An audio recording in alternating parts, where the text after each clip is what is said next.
Has this ever happened to you when going to the grocery store? Or this? Don't forget about this.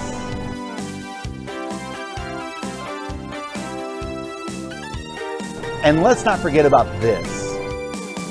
Whoa, what are you doing? That's not what this is about.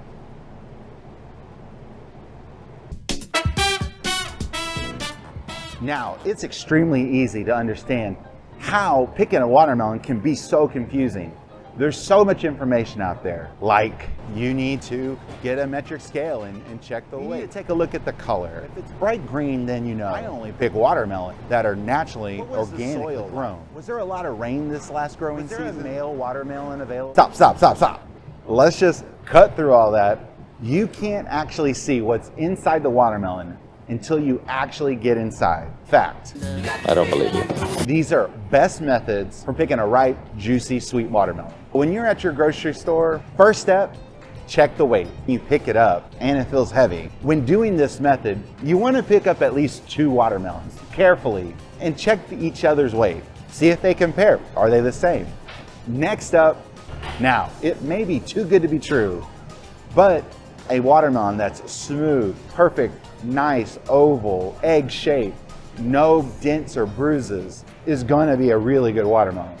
Watermelons that are full of bumps, dents, probably won't equate to a watermelon that's been treated well at harvest. For the most part, you're going to see some scarring.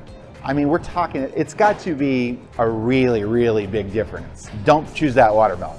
You can check for sound. And how do you do that? You do not put your ear up to the watermelon. It's not going to talk to you. Just give it a little bit of a tap. Now, what are you actually listening for? If it gives you a deep bass, it's not ready. If it gives you a tenor, not like Justin Timberlake tenor, if it's singing back to you in that nice sweet tenor, you know it's a good watermelon. I don't know why I held my hand up like this. I could have just held a watermelon.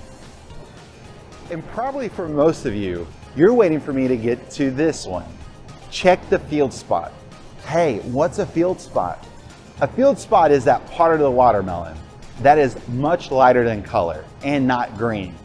It's usually going to be where the watermelon was on the ground, where it wasn't getting any sunlight. That means the watermelon stayed in place, wasn't disturbed, and had adequate time for the sunlight to hit all the other sides of the watermelon. The field spot should have a creamy yellow color. The darker the yellow, the better. The closer to a whiter field spot, that means that the watermelon is still not ripe. Do not pick that watermelon. Don't be that guy or gal either. It doesn't matter. So there you have it. I hope you feel better, that you can confidently go out into the world and pick a watermelon that's going to be best for you. Our summer season is going to start within the next month or so. Don't forget, Texas peach season is also going to start later on this month, along with our fresh peas. Our first delivery is actually coming in this next week. Thank you so much for joining us on our weekly market update. I'm Carlos Eno. We post these videos every Thursday night. You can find us on any of our social media platforms, Facebook, Instagram, YouTube, and even LinkedIn. Thank you very much, and we'll see you next week.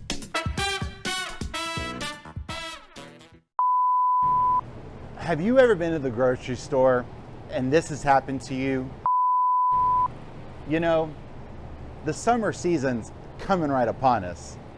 And has this ever happened to you when picking out a watermelon?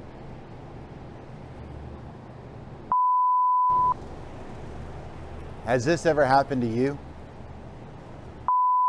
Yes, Produce, and this is our weekly market update for next week, May the 17th, 2021.